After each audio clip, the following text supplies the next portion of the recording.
appropriate company's website and or business address.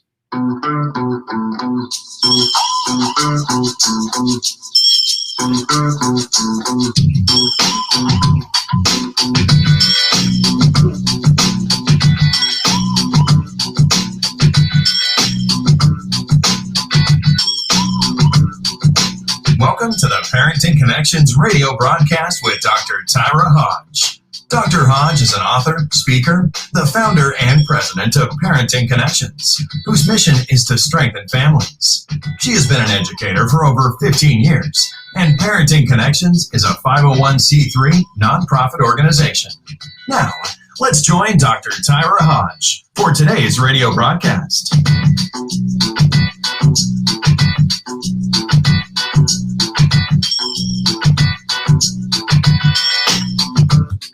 Hello, hello, hello. Welcome to my favorite day of the week, Tuesday, again on Parenting Connections. Today in the studio, I have two guests with us today. I have Angela Lewis and Kyra Lewis. And so welcome them to our show.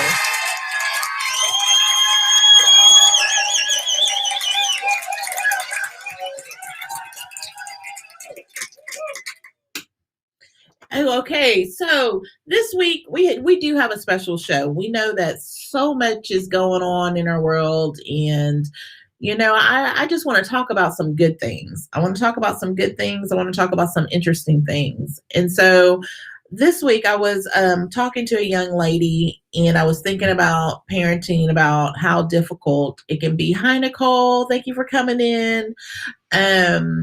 I meant to bring her in on video, but I forgot. But we're talking about, our show Parenting Connections. I sometimes I deviate from that.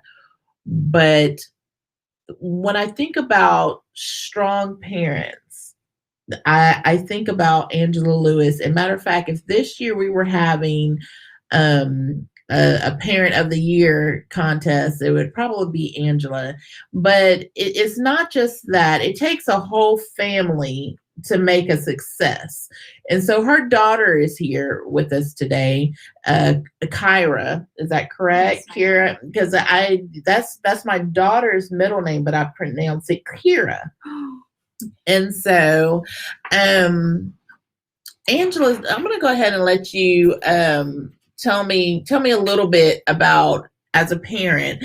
And so you're not a single parent. You have a husband, and y'all raised a child with disabilities. And the miracle is that she's sitting with us here today in the studio. So we're not going to ignore you, because we have a lot to ask you as well. And so, but when I think of good parenting, I think of Angela. And I can't wait. I'm hoping that she's going to write this story, and I'm hoping that Hodge Publishing is going to get to publish it.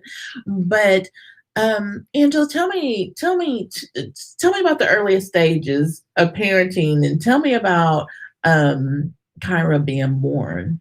So Kyra is my middle child. She's the forgotten child. Just ask her; she'll tell you. Mm-hmm. But when she was younger, she struggled, and she struggled with health. Mm-hmm.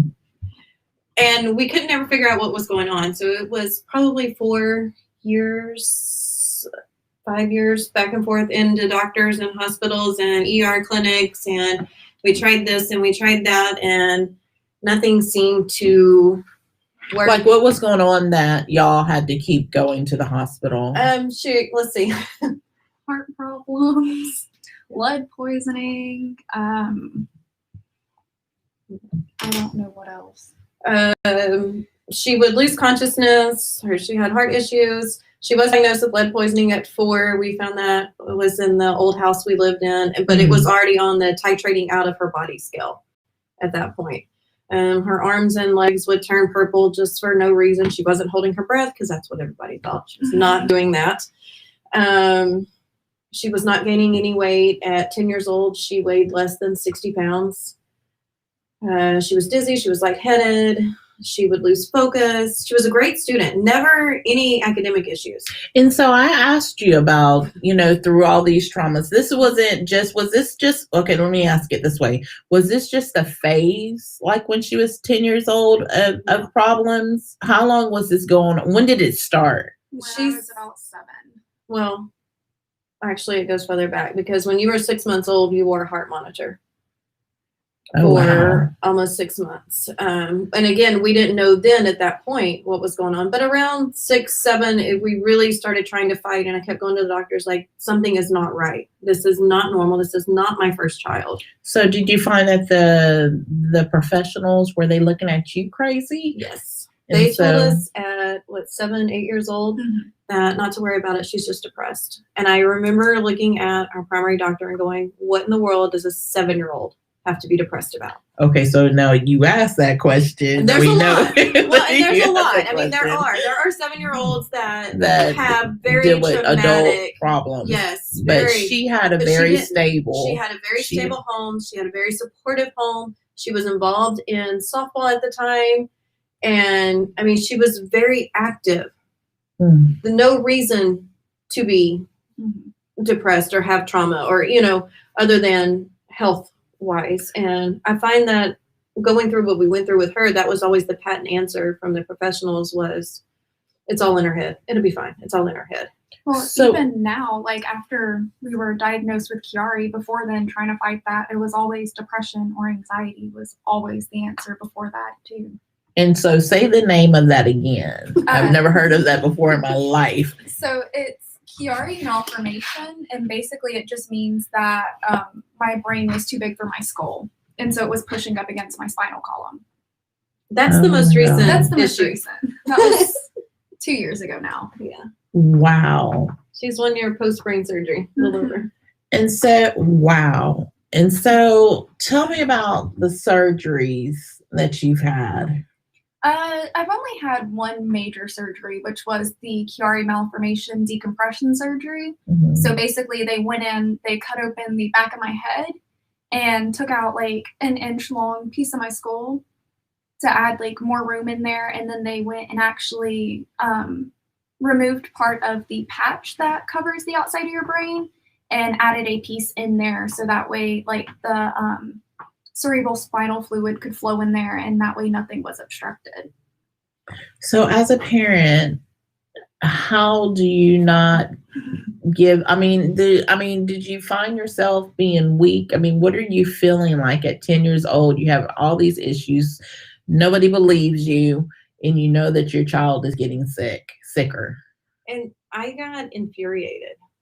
And I got to the point where I was just so... Did you turn into a strong Black woman? I did. I did. I could have gone to the barbecue. She was terrifying. Really? And we found the doctor that we had up until recently, and I absolutely adore her. Still think very highly. She has my utmost respect because she saved my daughter. She fought. Do you want to give her a shout out? Give your doctor a shout out. We have two. So, okay. Leticia Garcia and affiliates of Conroe Medicine. She was the first one who fought for us and saved Kyra. And then Simi Koshi at Conroe Willis Family Medicine continues to fight for Kyra today. Good job, y'all. So they are amazing. And yes, our endocrinologist, CK Wong, which he's retired, he saved her. Okay, so we're live today. We're live on Periscope, YouTube, and Facebook. So if you have questions for our guests, for Angela and Kyra, go ahead and put Kyra. Go ahead and put them in the chat. We'll see them here, and we'll answer your questions because we want to hear from you, and they want to hear from you. Okay, so tell me about some of the obstacles that you had, because what I want to focus on. We still have a whole show. We got 45 minutes, and so but it's the strength of a family, and so. And that's what I saw in this, and that's why I thought this was an amazing story. Tell me how you felt, always feeling sick and the doctors looking at you crazy. Honestly, I felt more like a burden than anything else, because here my family is healthy, and without me, they wouldn't be like in all this crucial debt, they wouldn't have to keep fighting. My mom wouldn't have had to turn crazy. Like, I don't know. It was hard. And then not to mention, like, I was at a very critical point in my life where I was different from everyone else whenever I didn't necessarily want to be, and I wanted to fit in and basically grow with all my friends. And that wasn't something I was able to do at that point because I was always in hospitals or just trying to keep myself alive. But tell them why. Like, we didn't talk about what your initial diagnosis was. Oh, I when I was 10, I was initially diagnosed with Addisons disease, which is a very rare autoimmune disease, and it deals with the adrenal glands more, and the fact that like your adrenal glands don't produce cortisol. Is that right here in your neck, or where's that at? It's right on the top of your kidneys. Okay. And so like they produce two things, adrenaline and cortisol. Mine don't produce cortisol at all, which is the one hormone you have to survive. And it's considered like the stress hormone. So so that's why they were thinking it was always depression. Yeah. Wow. And it does play like a very key role in depression because cortisol has a lot to do with combating stress. So any mental, physical, or emotional stress, you produce more cortisol. Well, if your body's not producing cortisol, then it doesn't produce the other hormones that help combat depression as well. So it has like a lot of these same symptoms. It's just a lot. So what was going on at home that made the professionals think that it was depression? So there was nothing going on at home, but there was nothing that could explain her symptoms because it mimicked so many other diseases, and they had tested for all of these others, and it wasn't that. So it had to have been depression. But Addison's is so very rare. There's only 8,000 to 10,000 cases in the US. I mean, it's an extremely rare disease. Most children die before they're diagnosed with it because it is life or death. I mean, wow. And it's typically diagnosed in older adults. But usually the children, because it mimics and they can't correlate exactly what's going on. And so how did you know to keep pressing? Because there might be parents out there that, these things are happening to their kids, and people like to pass judgment on other people. It makes them feel better. It relieves them of having to make a call or having to come up with a solution. So they just judge. And so in this process of your daughter not getting better, and you're getting frustrated, I mean, I can see parents giving up, then the child dying, and then there will be that finger pointing again that you didn't do enough to, to protect your child. So it's hard. It's a really fine line. And I've always been an advocate for my kids and will always be an advocate for my kids. But we know our children better than the physicians do. Right. We know what's wrong. We know what their normal looks like. And we know when they're not looking the way they should or as healthy as they should. Having one child before, I knew a 10-year-old should weigh a little bit more than 60 pounds. Now her brother, who's 2.5 years younger than her, was 5 pounds heavier than her. And she just, instead of gaining any kind of weight, she continued to lose everything, and she couldn't keep anything down. It was a very rough several years. So now I know that y'all have a nonprofit, and so I still have questions, and people out there probably have questions about the Addisons. The Addisons or Atkinsons? Addisons. Say it one more time. Addisons. Okay, so tell me about the nonprofit. So, right whenever I was diagnosed, we had just gotten back from a MS walk for my aunt. And that kind of just like lit a spark in me because everyone knows what MS is. Right. Everyone knows what cancer is. But there were kids my age dying from what I have, and no one could tell what it was. And so we started the Kyra Foundation, which stands for Courageous Youth Raising Awareness. We started that to basically like help other kids, mainly in the US, because other countries do have a more acute knowledge of Addisons. I mean, I know a couple friends from Britain and England that have it. And so basically you created this community. Wow. Yeah. And so we pass out information to hospitals in the area. Anyone that has Addisons within the like United States, if they contact us, we actually give them like a medical alert and then like a big information packet about what to look for, what common symptoms are, what to tell your doctor, what to tell your teachers. Like I give them the packet I would give to her teachers. Okay. Too. And I was like, this is for your teachers, these are for your physicians, these are for your EMTs. Okay, so later on when I go back through this, I don't edit anything. You get it how it came. And so, but I do, a lot of times I'll go back and put links. And so I'll go back later for those that are watching the replays and for those that are going to be sharing this out. I'll put links in there to the organizations and to information that they give me so that everybody can be up on this. And so, so you told me about some of the, let's talk about some more of the challenges. So you're this young person and all your friends, what has this disease stopped you from doing? Okay, I'm stubborn, and my mom's biggest thing after I was diagnosed was no excuses. I was told by my doctor at 10 years old I would never be able to do anything I loved again. I had to quit track, I had to quit volleyball, I had to quit softball, I couldn't ride my horses. I was done. I was basically going to be on bed rest for the rest of my life. Wow. And then I have a mean old mama who said, no, we're not doing that.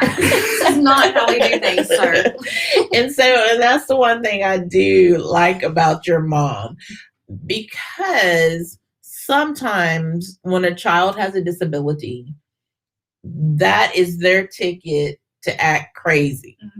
You know, they catch a case of the stupids and they just never stop. And so in this situation, I see a young lady that's excelling in school. I see a young lady that's not getting in trouble, beautifully put together, speaks very well, and knows how to hold a conversation with people without getting cart and stuff like this. And so sometimes when I've encountered being a behavior specialist, there's been a variety of things that causes behaviors, and a lot of times it's trauma upon trauma upon trauma. So it has to be traumatic, at 10, finding out that you have this incurable disease, but yet I don't see the signs of all that trauma. And I know you've been through some things, not through some things, but you've been through some things. So one thing I heard was no excuses. What does that mean? I mean, I think I know, I think I understand, but no excuses. Just no excuses.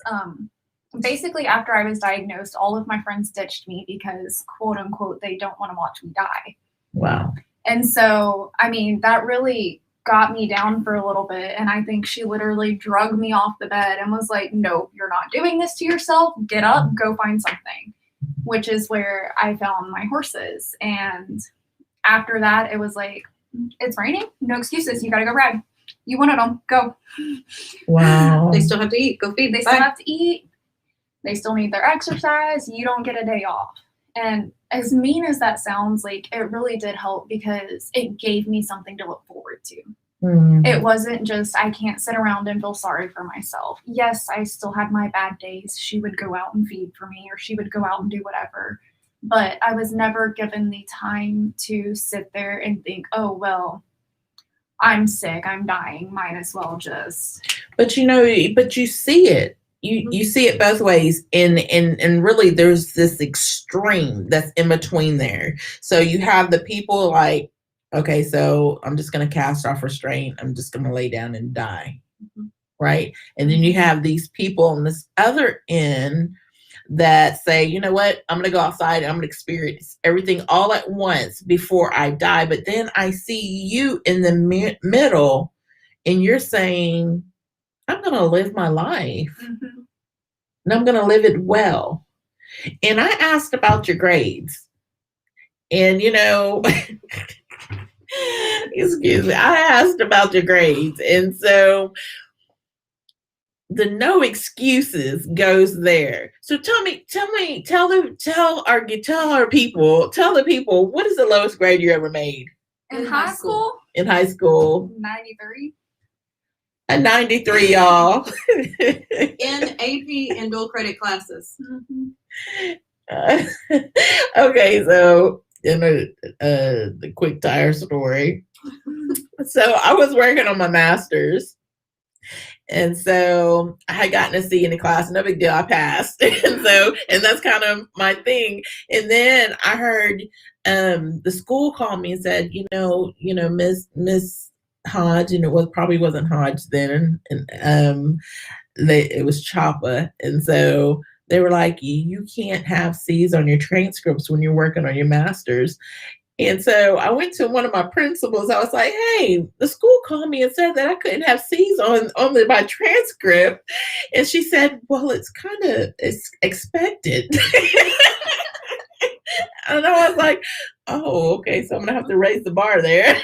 And so because I have never been the best student, so the testimony is that, I'm Dr. Kyra Hodge now, but without making the C's. And so when I look at this, there's no excuses. Her lowest grade in high school was a 93. So there was no excuses there. And so the accountability has always still been there. Now, with that being said, just to clarify, because my boys, if they're watching, they're going to say some stuff. The deal was an 85 or higher. To do any extracurricular, you must have an 85 or higher. Give her some breathing room. So she had, it was the same for the boys, and they have missed baseball games because they made an 84. The rule is. I threw a fit. I was like, my grade's a 93. What is his? And so I'm hearing that there might have been a higher standard for this one than there was for the. And she did. She set her standard for herself. Okay. I should have just failed a couple classes. You might not be here. So I just, and that's the thing. And that's the thing, because what do you want to tell a parent that has a child with a disability and they're fighting with the school? And so how do you rectify that? No examples, please. But, but your story, how do you rectify that? Your child is sick, but the school's saying they want this. How do you even be the in-between on that? So we've been there, because with Addisons, Kyra missed a lot of school. Because an ear infection would put her in the hospital for days. And until we got her stabilized, she missed a lot, which in return, I missed a lot. But so we didn't do a 504 on her until she was a junior, because we didn't need to. The school knew they took under the extenuating circumstances. I met with all of the teachers. I met with the principal. I met with the counselors every year. She had one teacher her junior year who was a nurse. And, but that teacher would not allow her to go to the nurse to take her medicine. Would not allow her to be late to the class because she's coming from the nurse from taking her medicine. Interesting. And it was a very big ordeal. And after I met with the teacher and everything and told her what was going on and, all this, she still didn't allow it. And I was like, that's fine. I know my rights. Let's set up a 504 meeting. So we set up a 504 meeting, and I told Kyra, I said, now if she doesn't allow it again, I need to know. And so what happened? And so from that point on, it was allowed. She gave Kyra, the time that was on her thing and all that, because Kyra was also allowed to carry water with her and a snack, I believe, right? Absences were not counted against her because of Addisons, as long as we either had a doctor's note or some type of note. I mean, she couldn't just willy-nilly miss. So let me explain a 504 to you. So a 504 is kind of an umbrella of protection when it comes to students with a disability, but it doesn't necessarily have to be like a medical disability. Yes, you can throw ADHD in there, and if that disability affects school in any way, then you can possibly get a 504. But also with that 504, you can have a broken arm. I'm like all out of this. You can have a broken arm and have a 504 so somebody can transcript. I'm just throwing it in. I'm not thinking through everything, so don't be taking me to court because I said, but 504 is an umbrella to protect with certain disabilities. It could be, maybe you can't see and you need somebody to circle, questions on a test for you. So what Angela did here was she went in with documentation. And so documentation is so important. And so if somebody wants to file or use the umbrella of a 504, tell me about some of the things that benefited Kyra. So we truly have 2 3-inch binders of medical records and documentation over Addison's disease and everything like that. So when I went in for our 504 meeting, I brought both of them. I brought the information that we share from her foundation and give out, brought that in, and sat down with counselors and the principal and everybody that had known her already and knew that she didn't abuse the system and everything. And they're the ones that sat down and we kind of talked back and forth. Okay, what are her needs? What benefits her? What will she miss? I mean, to the point where we even threw in, because she was high school rodeoing and she had rodeos on Saturday and Sunday. Well, on Monday, she may be a little bit out of it. Mm-hmm. Don't give her a test on Monday. She's going to fail it. Mm-hmm. I don't think we explained this. I get really ditzy when I'm low on cortisol, as in like I will argue that the grass is blue. Yeah. So, as my mom would say, it's a good thing I'm pretty. Sometimes that has its benefits. And so she gets a little belligerent too. So that was one of her signs that I would tell the nurse and her teachers in our personal meeting, because I met with them every year, all the way up through her senior year. And I would tell them, like, if she's ever out of characterly belligerent to you, send her to the nurse with a friend immediately. Just make sure it's a friend I like. Yeah. I was like, make sure it's one that's gonna, make sure she gets there that can handle her. And we went through her classes and she was able to pick a friend in her class that if that happened, all she had to do was go, tap them or grab them and they would go. Like, they know the routine. So this can make you physically angry. Mm-hmm. I either get really, really like dumb or really mean.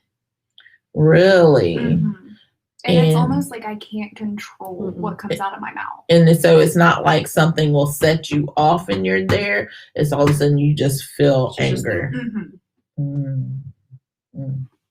Because I'm not, other than to my brothers, I'm not usually like a very aggressive person. You don't look like you are. But whenever it comes down like to me being sick, it's like I literally cannot control my thoughts or my emotions, and eventually like it all just like snaps, and it can happen in an instant.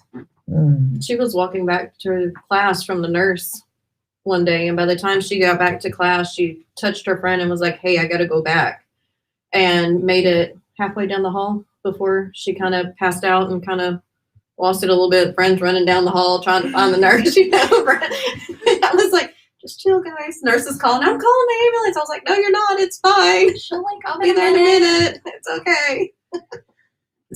So how is it treated? I take steroids. So basically, I have to take a steroid to because I've heard of no, maybe not that. Yeah, that the cortisol that you would put, cortisol shots. Yeah, all same so thing. We have emergency cortisol shots, but it's usually treated with a steroid that can replace cortisol, and it basically functions about the same as cortisol will. It just takes a lot of regulating, especially like growing up with it, because after you hit, I think it's like 25, 30, your hormones basically stabilize and they're going to be how they are for like the rest of your life. Okay. Where as you're growing up, cortisol is an extremely crucial hormone to have, because you're going through a lot of stress whenever you're growing up, whether that be growing pains, schools, whatever. It's a very stressful environment. And so it's not necessarily the best thing to have to take every day, because steroids do deteriorate bones and stomach linings. Wow. They mess with your muscles. And so they try to keep you on like the lowest dose possible, especially since you're going to have to be on it for the remainder of your life. But it's something that like I was taking at 11 years old. I was taking 20 to 50 pills a day. Wow. Yeah. Just trying to get stabilization. So how is your stomach? It works. Okay. We All have right. proof. She hasn't hit me yet. Okay, so we still have some more time. We have about 23 minutes. And so I do just want to remind you that share this out. You never know who may need this. And so we're talking about parenting of children that have disabilities. And so a different outlook from we have Kyra and Angela in the studio today, and Kyra has a disease called Addisons. And so it was very, it was very traumatic in the beginning because the doctors did not know. And so tell me some of the interesting things that you've overcome. Oh Lord, where do I start? At the beginning. It's always good to start at the beginning. I don't know. Like I said, I was told I would basically be on bed rest for the remainder of my life, and mom doesn't take no for an answer. And so I've really had to grow up really fast. And so I was always responsible, from age 10, I was waking up at 6 o'clock in the morning, every morning. Rain or shine, no matter what, whether we have school or not. I love my sleep. That was not fun. But it's small stuff like that. You sounded like your mama right there. You sounded like her, the way you said it. She had to wake up at 6, though, to take her medicine. Mm-hmm. So through this trial, we found that if she does her medicine at the same time every day, like her circadian rhythm would be, it worked best for her. Mm-hmm. Now, as she's gotten older, she's been able to deviate from it a little bit, but when she was younger, it was very important to have that structured time. So you mentioned, that age 25 to 30 years old. Will your stuff ever balance out? Mine's starting to balance out right now. I'm getting pretty stable. There are still times where it fluctuates a lot, but we've been stable for almost a year now. Okay. Which is really good. I usually have to go to the doctor every 2 to 4 months, and I've now gotten to the point where I can go every 6 months, and eventually it'll be every year just to make sure everything's going good. That's amazing. We do have to edit medicines though. So anytime she's under physical, mental, or emotional stress, she does take, extra medicine. So it's called a stress dose. Mm-hmm. So if I get sick, I end up taking double to triple my medicine that I usually take, just to combat that and help me get back in the rhythm. Okay. So tell me some of your aspirations for the future. I actually am going to school for psychology and ag business. Right. And eventually I want to, I'll end up going back and getting my master's in psychology, but I want to open up a ranch for troubled youth. It's going to be amazing. Because, if my sick booty can do it, you can do it. It's fine. And so I just love this story of hope. I love this story of hope. And, Angela, I want to ask you, give the people that have, and so some parents that have children with disabilities, they range, and so it's not going to always be Addisons. It's a beautiful name, but it's a crazy name. And so no, Addisons, no, I like the Addisons. I like that show, Aaron and the Addisons, and or Aaron the Addisons. But give parents some tips on, one, dealing with the school. You gave us a great example of what you did as far as getting your child 504. Not everybody's going to qualify for 504, right? Because 504 because if you say it's ADHD and your medicine helps you, we expect you to take your medicine, and therefore you don't need 504, right. And so if you're doing good on your crutches, we expect you to take your crutches so you don't need 504. But give our parents out there, lots of parents, and from all over the world, matter of fact. So give them some advice and some pointers for working with students with disabilities. So first and foremost, you are your child's advocate. Always do that. Kyra is well over the adult age, but she still has a medical POA. And I am her advocate because there are times where she cannot speak for herself. And it relies on me knowing her situation, knowing what's going on, to be able to relay to the professionals on what she needs. And we have a plan of action. And so what that plan is. But you're always, first and foremost, always be your child's advocate. You know them better than the professionals do. Okay, so what if you have a parent that's advocating for a child that is in the wrong, and how parent in the wrong? Because it happens. And the child's in the wrong, but you got the parent advocating all the time. So there comes a point where you do have to weigh what the professionals are telling you too. And I always believe that knowledge is power. The more knowledge you have, the more powerful you become. The higher educated you are, the more power you have, the more, and I try to relay that on down to the kids we work with and my own children.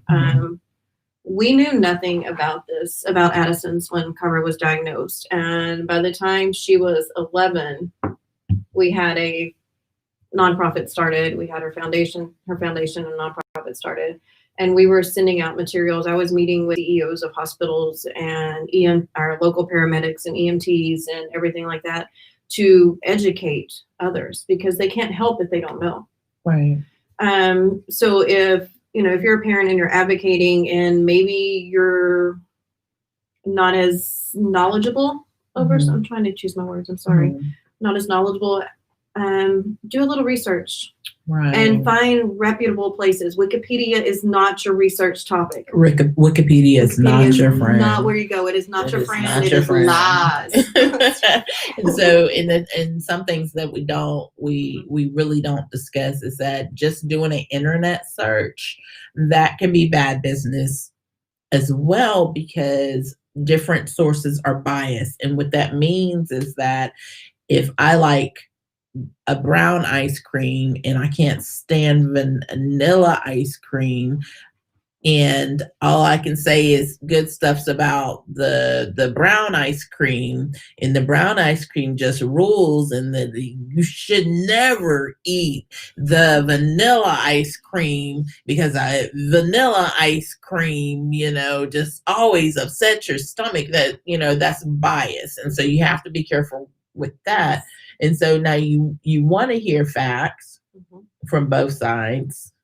And so, what else? What other advice do you give parents about advocating and knowledge? So again, when you find your sources on the internet, just check them, like we're talking about, because if you look up Addisons, you're all going to die. And obviously that's not the case, but they do lose a lot, but that is not always the case. I don't know. Like my biggest thing was no excuses. You're going to live your life. You may not enjoy every minute of it, and you're going to have bad days, but you're able to say you live when your good days outweigh your bad. Yes. And so there's always, and pray. And just like anybody that's listening and anybody that's walking around, and if you catch the repeat of this, you made it through 2020. And so, the media was telling you that everybody was going to die if you stepped one foot outside your house or, didn't do this and didn't do that. Just everybody was going to die. And, I'll get off of that. But, and so the bias, it rains. And so I'm taking this in another area and I'm going to pull it back in. And so why don't you give some young people hope? So people may not have Addisons, but it could be other stuff. It could be mental disorders, because from what I'm hearing is that the Addisons actually affect your thought process some. So think about people that have bipolar and that really do suffer from depression. And so, and then I was trying not to bring up 2020 again, but that we know that there was high numbers, one of alcohol abuse that rose, domestic violence rose, but then also the depression and that can be deadly, And it's definitely hard being stuck in your house for an entire year by yourself. Yeah, it's. So how did that have any effect on your care? Because you have to live by doctors. And so I also have an issue with like my ligaments holding my joints into place. And it's really hard to work out in a tiny apartment. So I lost the majority of my muscle tone, which means my ligaments and my bones are giving me more issues, which is just something now that our gym is open, I get to go fix all that. So you have to work out. Okay. All the time. And if I don't stay active, then my cortisol replacement doesn't necessarily work as good, because basically whenever you're doing nothing or sleeping, your body goes into like a low, what is that? The circadian rhythm. And so like it basically kind of like flatlines with just a little beeps in between. Whereas whenever you're active and doing what you normally would, you get like a higher rhythm. Well, with me doing nothing for 10 months on end, it definitely like stuck in a low rhythm, which definitely messed with my medicine a little bit and caused a couple issues, but we got them mainly worked out now. Well, you had issues from the Chiari too. You lost a lot of weight with it and all your struggles with that. And so she wasn't released from that until May, right? Yes. Because of COVID. And so she was, what was supposed to be a 2-month recovery period ended up being 4 to 6 months of recovery. Wow. And then having to start over. Did you get COVID? Okay. Having to start over from being down 4 to 6 months and then having to build back up has really been a challenge. Because she's never been that inactive for that long. So what about the horses and everything? Oh, Mama got to take care of them. Mama stepped up.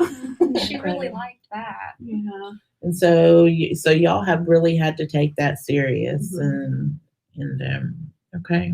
Yeah, it's been difficult. Okay, so you know what? We have 11 minutes left. I want y'all share whatever is on your heart.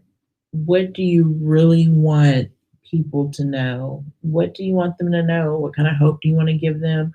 What lessons have you learned? Anything you want. This is your time. I guess my biggest thing that I want to get out there is you are ready. My mom's and mine, we stole this from Outlander because it's amazing. But our quote for everything is Je suis prêt. And it literally translates into I am ready.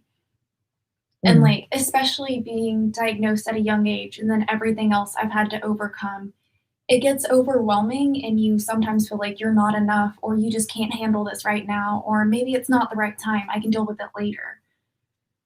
But there really is like no time like the present. You can't continue to push things off. You have to face them, and you're never going to know if you're not ready unless you take that leap. I am ready.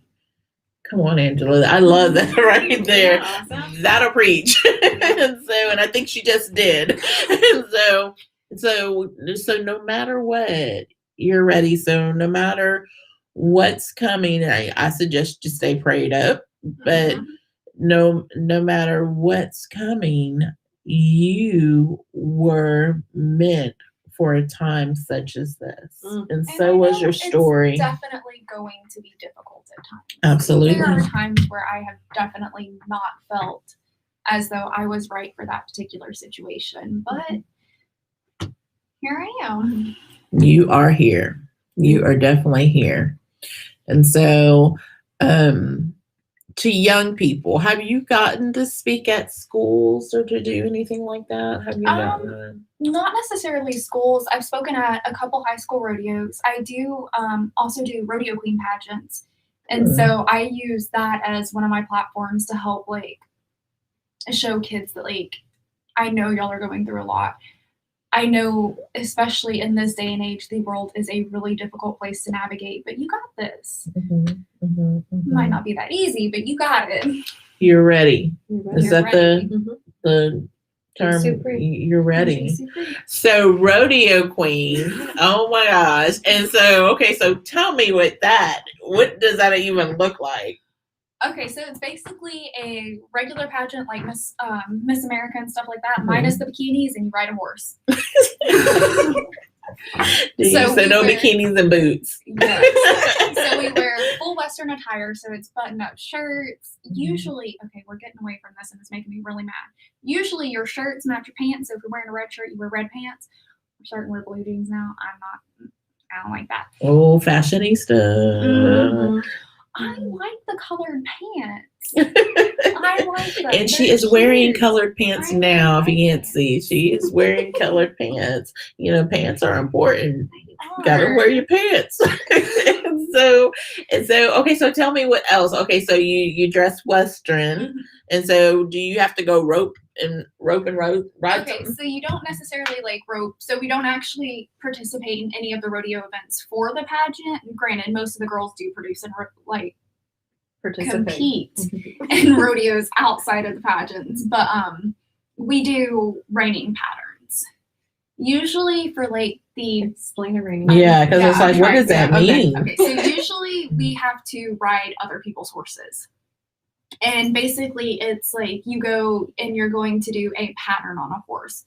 So we do like figure eights, stops, spins, and it's mainly not to see like how well you do the pattern, but Stop how and well smile at the camera. you do a clean slap, so you sit there and wait. Some pageants have you carry flags because that's one of your duties after you win is you have to carry the sponsor flags in the arena and help promote your sponsors. We also do, well, like I said, we ride other people's horses because majority of the time, especially for larger competitions, you're traveling so much, you're not allowed to bring your own horse. Okay. So you get to the arena and they hand you a horse and you go do whatever the heck they tell you to do. It's kind of scary because some of them horses are kind of crazy. So are these horses that race, or are these horses, I mean, where do these horses come from? They're Usually stock contractor horses. Sometimes they're roping horses. Sometimes It's whatever they I pull up. told my kids, don't be talking to these strange horses. Well, we have a slew of crazies at the house that she rides, so she's well adapted in the crazy horse. We put that down. So do you do it? So is the talent doing the figure eight, or what is It's the talent doing, piece? Our talent piece is our horsemanship. So Okay. that's whenever we go out and ride the horses and all Whether that. you can really connect with those Mhm. horses or not. So you have to be like a horse Horse whisperer. Okay. And so that's a talent. And so what else do y'all do out there? So we have modeling, which is where we get in mainly like Western themed dresses. So it's usually leather dresses, which are hotter than all get out. But they're pretty.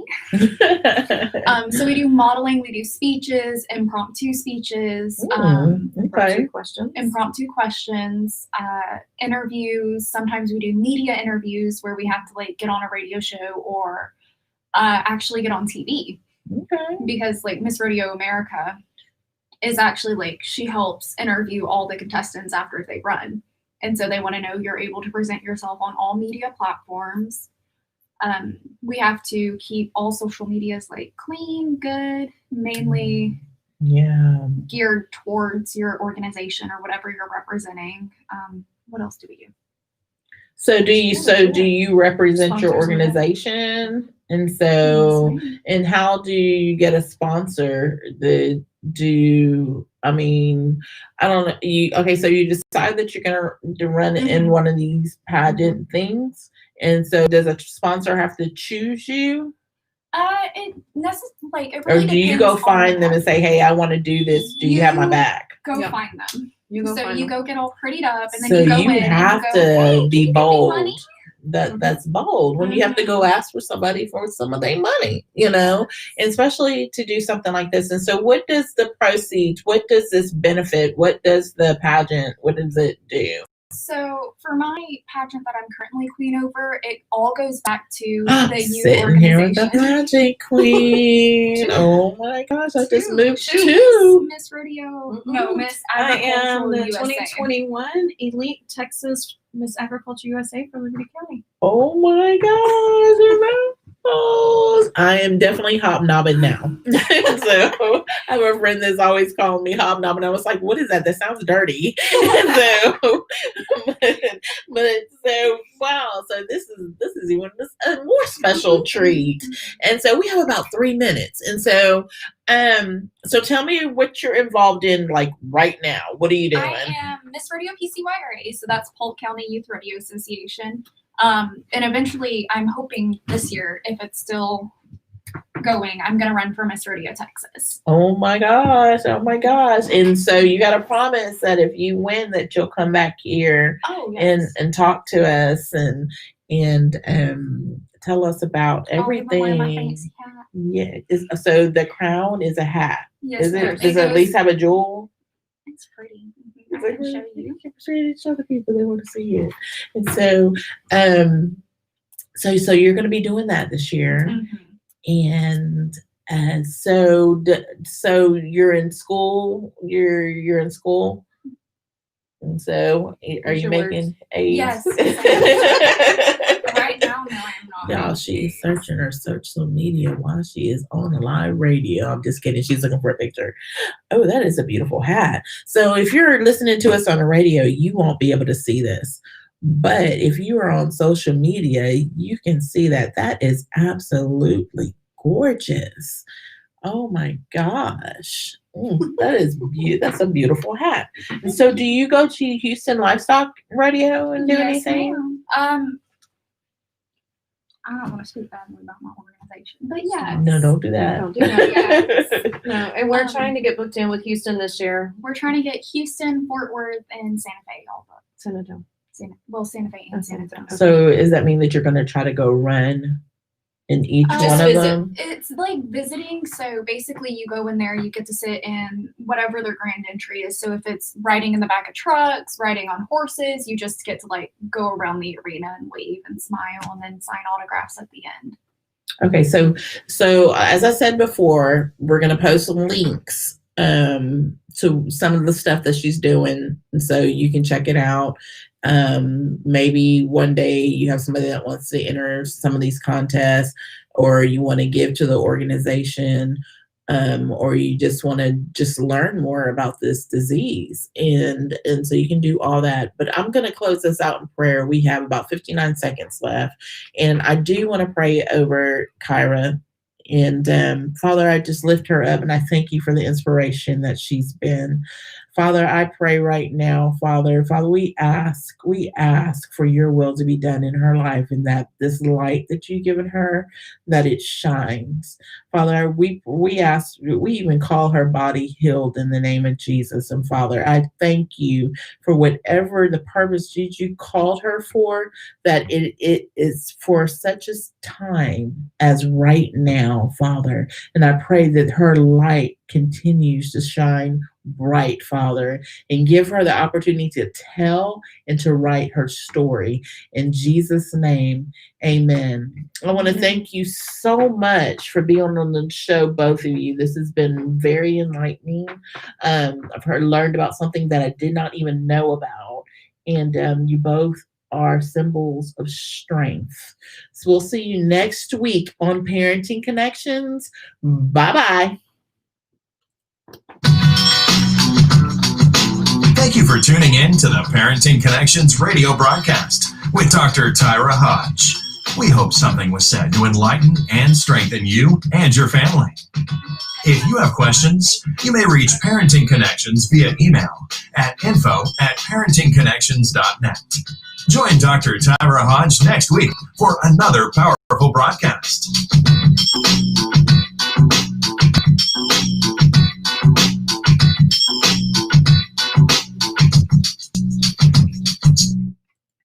You're listening to Rhema Gospel Radio.